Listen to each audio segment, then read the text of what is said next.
വാർത്തകൾ വിശദമായി. ഇസ്രയേൽ ഇനി ഖത്തറിനെ ആക്രമിക്കില്ലെന്ന് American president Donald Trump. Israel പ്രധാനമന്ത്രി ബെഞ്ചമിൻ നെതന്യാഹു ഉറപ്പ് നൽകിയെന്ന് ട്രംപ് പറഞ്ഞു. അറബ് ഉച്ചകോടിക്ക് പിന്നാലെയാണ് ട്രംപിന്റെ പ്രതികരണം. അതേസമയം മുഴുവൻ ബന്ദികളെയും ഉടൻ മോചിപ്പിക്കണമെന്ന് ട്രംപ് ഹമാസിന് മുന്നറിയിപ്പ് നൽകി. വിവരങ്ങളുമായി KC ഉണ്ണികൃഷ്ണൻ ചേരുന്നു. ഉണ്ണികൃഷ്ണൻ, ഇനി ഖത്തറിനെ ആക്രമിക്കില്ല എന്ന് അമേരിക്കൻ പ്രസിഡന്റ് ഉറപ്പ് നൽകിയിരിക്കുകയാണ്. ഇസ്രായേൽ ഇനി ഖത്തറിനെ ആക്രമിക്കില്ല എന്ന് അമേരിക്കൻ പ്രസിഡന്റ് അറിയിച്ചിരിക്കുകയാണ്. കൂടുതൽ വിശദാംശങ്ങൾ എന്തൊക്കെയാണ്? അറബ് ഉച്ചകോടിക്ക് പിന്നാലെയാണ് അമേരിക്കൻ പ്രസിഡന്റ് ഡൊണാൾഡ് ട്രംപിന്റെ ഒരു പ്രതികരണം എന്ന് പറയുന്നത്. ഇസ്രായേൽ ഇനി ഖത്തറിനെ ആക്രമിക്കില്ലെന്നാണ് ഡൊണാൾഡ് ട്രംപ് വ്യക്തമാക്കിയിരിക്കുന്നത്. ഇസ്രായേൽ പ്രധാനമന്ത്രി ബെഞ്ചമിൻ നെതന്യാഹു ഉറപ്പ് നൽകിയെന്നും ട്രംപ് പറയുന്നു.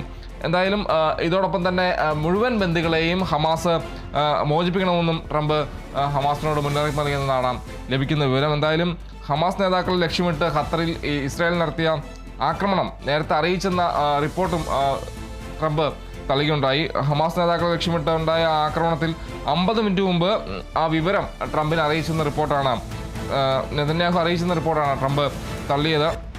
ഇസ്രായേൽ ആക്രമണത്തെക്കുറിച്ച് വൈറ്റ് ഹൗസിന് അറിവുണ്ടായിരുന്നുവെന്നായിരുന്നു പുറത്തു വന്ന റിപ്പോർട്ട്. അതെല്ലാം പൂർണ്ണമായും ട്രംപ് തള്ളുന്നൊരു സ്ഥിതിയാണ്. എന്തായാലും ഒരു അവകാശവാദം ഉന്നയിച്ചുകൊണ്ടാണ് ട്രംപ് ഇപ്പോൾ രംഗത്ത് വന്നിരിക്കുന്നത്.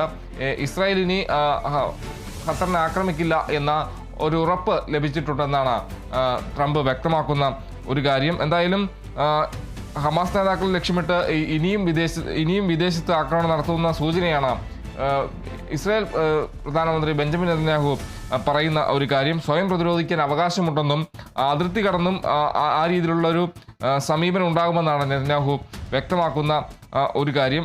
അതോടൊപ്പം തന്നെ ഹമാസിന് ഒരിടത്തും സംരക്ഷണം നൽകില്ല എന്നാണ് നെതന്യാഹു പറയുന്നൊരു കാര്യം. എന്തായാലും ഖത്തറിനെ ഇനി ആക്രമിക്കില്ല എന്നാണ് ട്രംപ് വ്യക്തമാക്കിയിട്ടുള്ള കാര്യം. കൂടാതെ ഈ അറബ് ഉച്ചകോടി നടന്നൊരു സമയം കൂടിയാണ്. ആ ഉച്ചകോടിക്ക് പിന്നാലെയാണ് ട്രംപിന്റെ പ്രതികരണം എന്നതാണ് എടുത്തു പറയേണ്ട കാര്യം. എന്തായാലും അറബ് ഇസ്ലാമിക് ഐക്യത്തിൽ വലിയ ചലനങ്ങൾക്ക് വഴിയൊരുക്കുന്ന ഒന്നായിരുന്നു ഈ ഖത്തറിൽ സമാപിച്ച അടിയന്തര ഉച്ചകോടി. അത് രാജ്യസുരക്ഷയുമായി ബന്ധപ്പെട്ട കാര്യം, അതോടൊപ്പം തന്നെ ഈ ഇസ്രായേലിന്റെ ആക്രമണത്തിൽ വലിയ രീതിയിലുള്ള ഒരു പ്രതികരണം അറബ് രാജ്യങ്ങൾ തമ്മിൽ ഉണ്ടായി എന്നതാണ് പറയേണ്ട ഒരു കാര്യം. എന്തായാലും വലിയ രീതിയിലുള്ള പ്രതിഷേധം എന്ന രീതിയിൽ തന്നെയാണ് ഒരു ഐക്യം അവിടെ രൂപപ്പെടുന്ന ഒരു സാഹചര്യത്തിലേക്ക് എത്തിയത്. എന്തായാലും ഈ അറബ് ഉച്ചകോടിയിൽ രാജ്യങ്ങളുടെ ഒരു ഒത്തൊരുമ ഒന്നിച്ച് നിൽക്കാമെന്ന രീതിയിൽ ഇസ്രായേലിനെതിരെ ഒരു പ്രതിരോധം തീർക്കുന്ന രീതിയിൽ തന്നെ ഈ അറബ് ഉച്ചകോടിയിൽ ആ രീതിയിലുള്ള സമീപനം ഉണ്ടായെന്നാണ് പറയേണ്ട ഒരു കാര്യം. എന്തായാലും ചർച്ചയിൽ നേതാക്കൾ ഉയർത്തിയ നിർദ്ദേശങ്ങളും പ്രധാന നേതാക്കളുടെ നേരിട്ടുള്ള പങ്കാളിത്തവും ശക്തമായ വികാരത്തിന് പ്രതിഫലനമായി. ആ രീതിയിൽ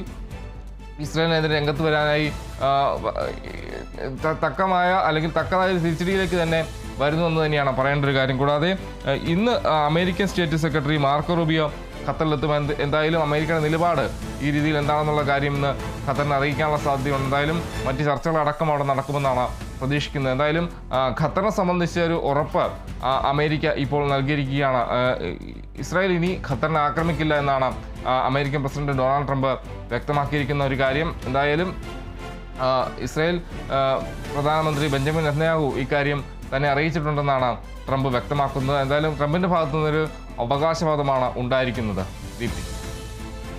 ശരി,